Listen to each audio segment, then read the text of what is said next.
والفجر وليال عشر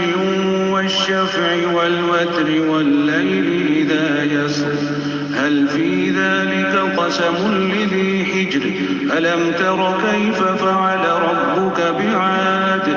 إرم ذات العماد التي لم يخلق مثلها في البلاد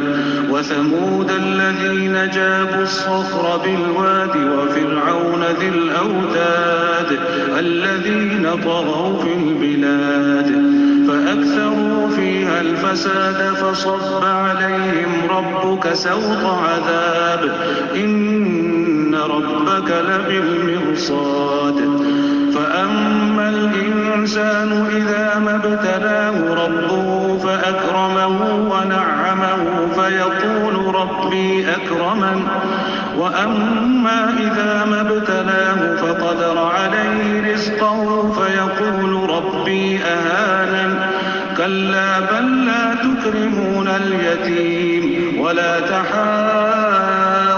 على طعام المسكين وتأكلون التراث أكلا لما وتحبون المال حبا جما كلا إذا دكت الأرض دكا دكا وجاء ربك والملك صفا صفا وجيء يومئذ بجهنم يومئذ يتذكر الإنسان وأنى له الذكرى